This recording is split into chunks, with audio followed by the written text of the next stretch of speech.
the systematic review of every minute element, the testimony from every department on a ship in an action report. When you arrange these reports in front of you, the fresh material just starts jumping out. And if you have 6 ships that were in the same event, you've got an immediate sort of 360-degree perspective on the events they shared in common. And I've tried to assemble this research before I tried to write it up. And so I'd spend a long time collating information and putting it in some kind of a defensible, usually chronological order. Mm-hmm. And I'm not doing any writing for quite some time. All the books have had I'd have to write a proposal to get a contract from a publisher. But, from that point forward, the next year and a half has been mostly research. It's about culling these documents. It's about finding people to interview and eventually just building out kind of a big data file. And the story starts to jump on the page when you start looking through the details and you start seeing the intersections between between the perception of different players here or there. Like one guy saw this, but someone else saw this. Mm-hmm. And if you have a visual imagination, you start to be able to, you start tricking yourself into thinking that you actually saw some of this stuff, especially once you lay a stack of photographs on the table, say, or even some video footage of which there's quite a bit from World War II. So it's just I said at the outset, this process of projecting the imagination into the past on the basis of really reliable primary source material. That's been kind of at the root of it. Now, getting all this data together, collating it, as you say, and trying to put the narrative together, as far as pulling the research, now, is that something now that you do with a team of people, or are you still doing this all by yourself? No, all these books have been handmade. Wow. handmade by 10 fingers, 10 fingers and 2 eyes. Yeah, that's amazing. I'm a terrible delegator. Mm-hmm. A terrible delegator. No, but I do have to say, publishing a book is a team sport. Sure. My close creative partner is my editor in New York, Tracy Devine at Bantam. She's worked with me on all my books and is a very attentive first reader. And she does not mind at all telling me when I'm being repetitive or self-indulgent, or if I'm losing the reader in detail and haven't explained things well, or if I've explained things too much and need to get on with the story. She engages as an extremely careful and motivated reader who wants to stay with the book, mm-hmm. but is going to be mindful. Well, she has to stay with. She has to read what I send her, but she doesn't have to like it. And it's always on Tracy's mind that 99% of the people who buy and read general interest books don't have to read them. They could be doing other things. Right. Among those other things are such activities as watching Netflix. And so in a sense, everybody who writes a book is in competition with, other media. Sure. So the point is that, these have been individual efforts on the research side. The writing is a very individual, lonely effort, but the publishing process is a team sport. And I've benefited from excellent support in that respect. Yeah. Well, it's nice you can have someone that you can really trust and can be accepting of that feedback. Some folks out there can be very unwilling, I guess, to accept certain criticisms or whatnot. But like you said, you need to have that good back and forth in order to ensure that everything's staying on track. And, that, I guess, as you say, that unconditional disregard for making sure that, you're just trying to get a really good product out there that people are really going to enjoy. And that's, I guess that's the truth in all industries. You got to have people that you can trust to give you that feedback so that you can drive it through to the best level possible. Well, typically the things I hear from Tracy are the things I will eventually hear from readers, in this age mm-hmm. of the democratization of book criticism, i.e. online reader reviews. Right. You get pretty instantaneous feedback. A lot of stuff comes in on email. Most people who take the trouble to email you, if you're an author, are going to say nice things.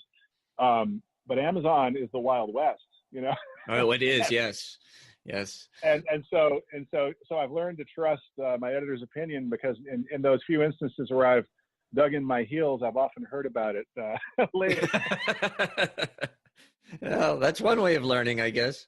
Man, oh man. Okay. Right. So as just as before we kind of get into the Last Stand, and we get into your first books, I'm jumping the gun a little bit here, Jim, but I'm really curious. When you set off to write, well, let's get into it. So that when you set off to write The Last Stand of the Tin Can Sailor, right? It was the first book that I read of yours. I don't know if it's the first book you published when I found it, but it was, as I get older, timelines and dates and things like that start to get lost in the shuffle a little bit.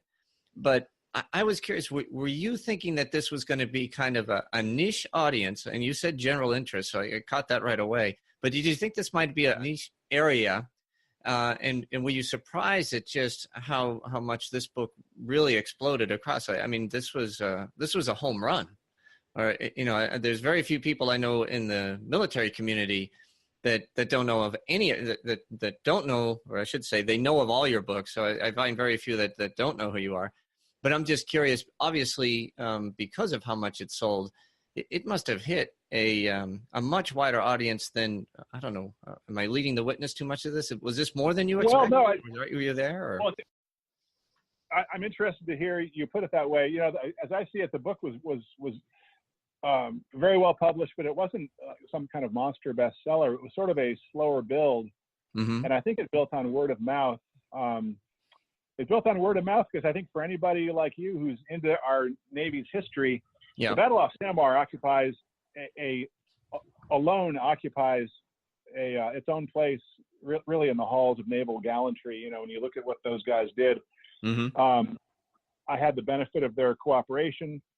I interviewed a great many of them. As I said at the outset, they were having reunions on an annual basis with large attendance, and I was meeting a lot of them. And so I got to know the guys not only individually, but I got to watch them in each other's company. And, I really felt like they were welcoming. They welcomed me into their community. And so the book proceeded from this very close engagement with the veterans themselves.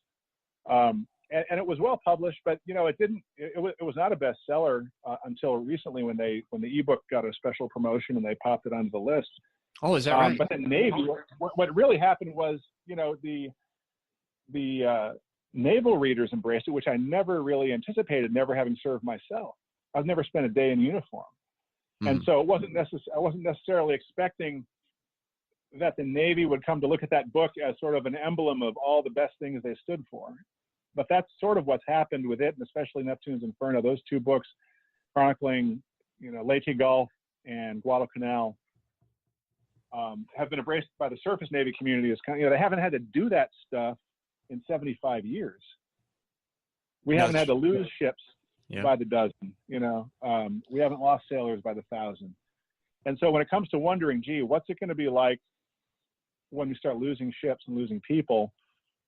I guess you can go back to, the riverine warfare of Vietnam and any number of flashpoints people have experienced combat, but it's never been on that scale where you could see a task force eviscerated in a night, And so I was entirely surprised by the way the Navy received these books.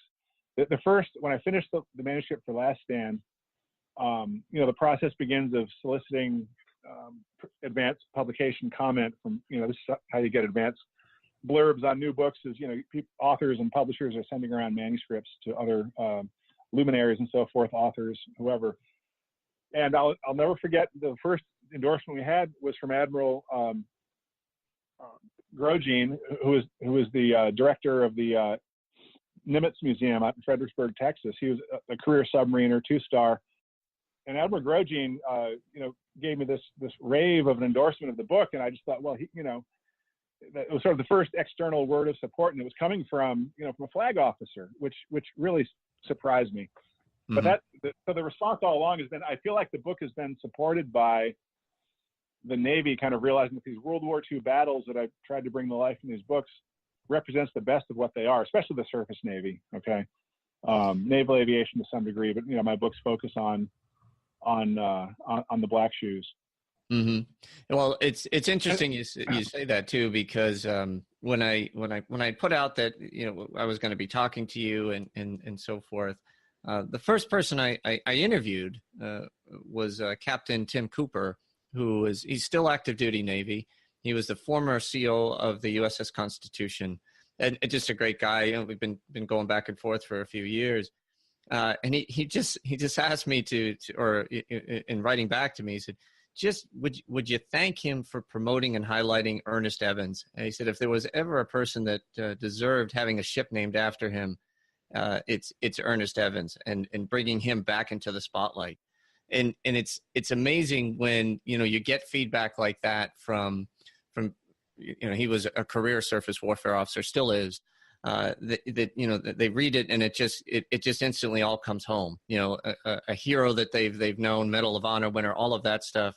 But to see it, I guess, to read about your own hero, and being able, I guess, to see the world through his eyes during that battle is incredible. So it's just it's one of those things, Jim, where it really does come full circle. The appreciation out there for your work is through the roof. It really is. Well, thank you. And you mentioned Captain Evans. I'd be very happy to see the Secretary of the Navy return to the tradition of, the World War II Surface Navy for ship naming conventions here today. Certainly Evans deserves a ship. I'm mindful that Admiral King, the Chief of Naval Operations back in the 40s, said from now forward, there will always be a USS England, for example. The England was a little destroyer escort that sank about 5 Japanese submarines in the course of a couple of days. He said there will always be a USS England. And I think we currently need a USS England. I don't think we have one. I think we need an Ernest Evans. I think we need a lot of ships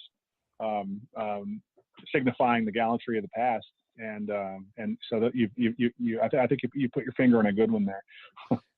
Yeah, well, I agree. And, when he brought it up, and, I reread the book somewhat recently, I would say within the last 3 months, before I even, reached out. I just, it's, to me, a good book like that is like a good movie. It's like a comfort where you can go back and you can kind of relive it again and again. And so there's a ton of books to read, but few that you'll reread in your history, and that's one of them. I think I've read it 3 times, I want to say, since it was first. Well, the World War II titles always, we can always be reassured. The World War II titles usually have a happy ending, at least in the big picture. People of our generation, are sort of, that's all we have on World War II is that big picture, the big happy ending, the national victory. And of course, it wasn't that way for the men who were there in every case. And so, I've encountered a lot of people in my reunion going and interviewing where they just weren't willing to talk, because any talk of the war, no matter how noble and glorious the end, brought that one person back to some sequence of events that was tragic, terrible, and devastating. And so it's important to remember that, that the greatest generation had its sinners, and victory came with many, many, many tragedies. That's very well said. My grandfather was a veteran of the South Pacific War, and I don't know anything about what he went through because he could not talk about it, and he was really messed up from it. And we think of those, from my generation or whatnot. I joined the Navy in 1984. It was still, on the cusp or the edge of Vietnam and the way people thought, and we knew there was a lot of people suffering from that. But you're right. I think you have the Korean War veterans, the forgotten war veterans, so to speak, who really didn't get much at all as far as recognition. World War II, though, I think you hit it right on the head. Because it had such a big victory, I don't know if the toll on a lot of these soldiers, sailors, airmen, and Marines has really been captured well. And I think what brings me to those books and was just what people really had endured. And Tin Can Sailors is like that as well. It's an incredible victory. It's incredible courage, but it's incredibly tragic too. I mean, it's a tough read in some cases. Especially when you can put yourself on a 300-foot ship that's just getting pummeled, by shooting everything they have at these monster battleships with, inflicting some damage, but not enough to really stop it. And realizing, you're probably not going to survive this. It's just incredible. And the carnage, all of it. I think what it does is it just helps me to appreciate exactly what the toll was in achieving victory in World War II. It was not easy by any means. And I think people can forget that when you dive into the details on such things, the incredible courage and sacrifice, which in today's world, it's tough to find. It just is. Well, I think you see it. You mentioned, I think we'll go out of sequence if I raise this subject, but I did have the experience of working with a